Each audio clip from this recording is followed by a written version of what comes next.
This is All India Radio. You will now hear comments from the press.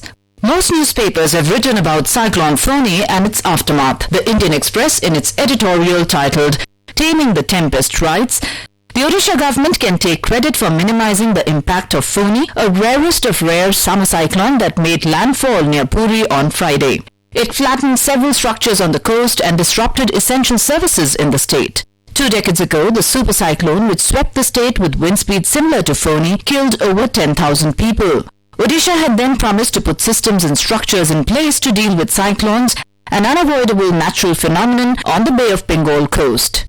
The administration's resolve was tested by Cyclone Falin in 2013, and now it has stood up to the onslaught of Foni. The administration could plan the evacuation of over 1 million people, largely because the Indian Meteorological Department had tracked the storm's path accurately since it originated as a tropical depression in the Indian Ocean off Sumatra on April 26.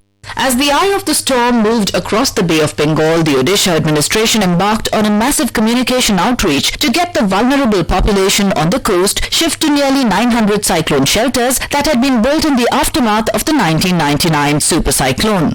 Loudspeakers to radio and TV commercials to mobile phones, 2.6 million text messages were sent out, were pressed into service to spread the message of the impending storm, and fishermen warned not to go out into the sea. Thousands of volunteers, emergency workers and police officers executed the evacuation plan, and by the time cyclone crossed over to the land, most of the population had been moved to the shelters.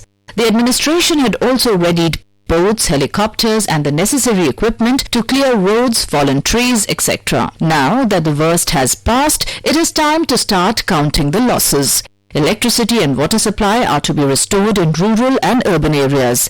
That hopefully will be done soon. People in the state administration will need a generous hand from all sections of society to rebuild homesteads, livelihoods and infrastructure. But the administration has passed the first test. Cyclones have been both a boon and bane of India's eastern coasts. These tropical storms feed water systems on the eastern coast, even as they wreaked havoc on unsuspecting populations in the past. Advanced technologies now allow accurate prediction of cyclone paths and enable people to be prepared when the storm arrives. Equally important is that the administration and political leadership are now more capable and willing to put in the extra effort to contain the impact of cyclonic storms. The paper concludes that a similar resolve would help Odisha get back on its feet soon. The Statesman, in its editorial titled Thunder on the Coast, writes, the state cries out for a massive national effort towards reconstruction and rehabilitation of the dispossessed in the coastal belt Puri, Bhubaneswar, Kendrapada, Cuttack and Jagatsinghpur. Cyclone Foni is the most severe cyclonic storm since the super cyclone, and this is the grim message to be drawn from Friday's landfall. In several respects, it has turned out to be decidedly more destructive.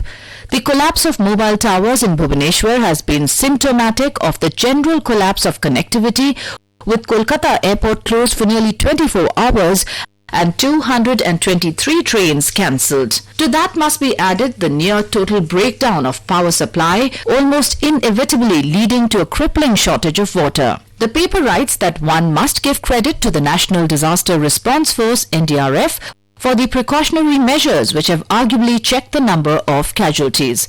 Notably, the evacuation of 12 lakh people 2 days before the cyclone from the low-lying areas of the coastal districts is a reflection of Chief Minister Naveen Patnaik's signal of intent. The priority is to take care of the people. On Monday morning, restoration of communication links and power supply were the 2 other forbidding tasks. Odisha has been the first state to put in place an Odisha State Disaster Management Authority (OSDMA), which is backed up by the Odisha Disaster Rapid Action Force. This structural arrangement has ensured an effective response as immediate as it was concerted. The district administrations had acted with the very first weather forecast on the impending cyclone, reaffirming that there ought to be no time gap between the alert and response. Those were the comments from the press, presented to you by the News Services Division of All India Radio.